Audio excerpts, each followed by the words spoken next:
এমনিতে আজকে আনার কিছুই নেই, তবুও বেরোবো, যে যদি কিছু শুকনো জিনিস হয়ে যায়। আর আমাদের ইলেকট্রিক বিল দিয়ে গেছে, সেটা যদি ওই করা যায়। তো ইলেকট্রিক বিল দিতে এসে সেদিনকে অনেক গল্প করেছে মায়ের সাথে। আমার মাও দেখছি ভালোই গল্প করছে। আমার কি অবস্থা, এমনি সময় আমার মা কাউকে সময় দেয় না, শরীর খারাপ ঝিমাচ্ছে এবং ঘন ঘন বাথরুম পায়। এখন যা এই বয়সে যা হয়, ইউরিনারি ব্লাডারটা ইসে হয়ে যায়, ঢিলা হয়ে যায়। তারপরে এমনিও মায়ের প্রচুর অল্প বয়স থেকে সুগার, থাইরয়েড, তারপরে একটা কি, কিন্তু মা কিন্তু রোগা, এখন রোগা হয়ে গেছে।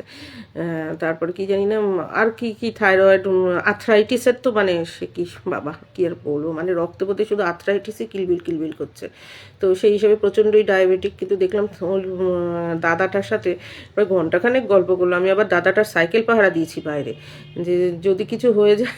তো একজন এসছে সাইকেলের মধ্যে দেখি একটু করে মানে থুতনি রাখছে, মানে হাত দিয়ে থুতনি রাখছে। আমি বলছি আছে কিন্তু লোক ওইখানে, বলে কি কই, আমি বলছি আছে পলাশ ফুল তুলছে বা কারোর বাড়ি গেছে, ওই পাশেই পলাশ ফুলের বাড়িটা আছে, ওই বাড়িটাই গেছে। মানে পলাশ ফুলের বাড়িটা মানে কি, ওইখানে একজনের বাড়ি আছে, তাই বলছি তার বাড়ি গেছে। বলে কেউ আছে, আমি যে হ্যাঁ ধরো না, কী সব বলবে টলবে, বলে কে আচ্ছা বলে। আসলে আমি দাদাটা ঘরে তো আমি পাহারা দিচ্ছিলাম।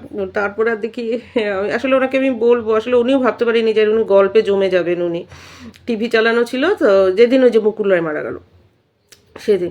তো আমি কে এসে বলবো দাদা তুমি লক করে আসো, একবার বেরিয়ে গেলে কে এসে আসে। আমি এর জন্য দাঁড়ায় দাঁড়ায় পাহাড়েছি। তারপরে আমার আর ঠ্যাঙ্গে ধরে না, মানে ঠ্যাং আর ভাল লাগে না, মানে পারতেছি না দাঁড়ায় দাঁড়ায় শুধু শুধু। তারপর ঘরে এসে জানলা খুলে দিয়েছে, তারপর কিছুক্ষণ বাদে উনি গেছে।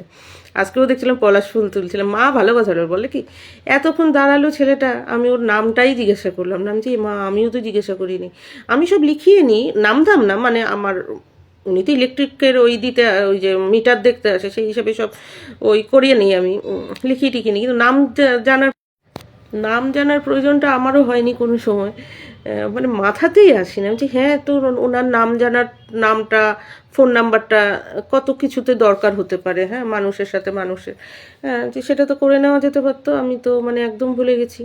মা বলে আমিও জানিস নামটা জিজ্ঞাসা করি না। বলছি দেখো অবস্থা, এতক্ষণ গল্প করলে তুমি, আমি তো না হয় ছিলাম না, ঠিক আছে, হ্যাঁ। তো সেই হিসেবে অনেকক্ষণ গল্প টল্প করেছে মা। তো এই আর কি। তারপরে আজকে এতটা আমার বেরোনোর ইসে নেই। ও পলাশ ফুল টলাশ ফুল তুলে, আজকেও দেখছিলাম পলাশ ফুল তুলছিল।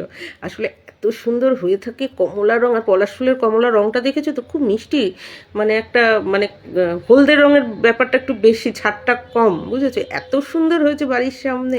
এই এক একটা পলাশ ফুল সরস্বতী পূজায় কত দাম পড়ে না, কি ভাল লাগছিল। তা আর হচ্ছে যে কি জানি, কালকে আমি থোড় কেটেছি জানো তো, নিজে পারি না, বড় বড় ছক্কা পক্কা করে কেটেছি, মানে মোটামুটি আলু ভাজার মতো করে, কিন্তু তাই মা করে দিয়েছে।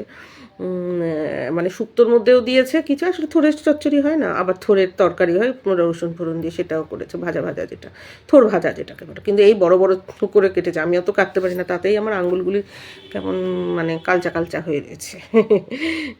তো যাই হোক, অভ্যাস না থাকলে যা হয়, তো আস্তে আস্তে অভ্যাস হয়ে যাবে, প্রয়োজনও পড়ে না এত ধীরে ধীরে। আগেকার মাসিমারা হাঁটুতে গাল দিয়ে, গাল থুতনি রেখে তুরুক তুরুক করে কাটতো, ঠিক আছে। এখন মেশিনে ঝকঝক ঝকঝক করে হয়ে যায়।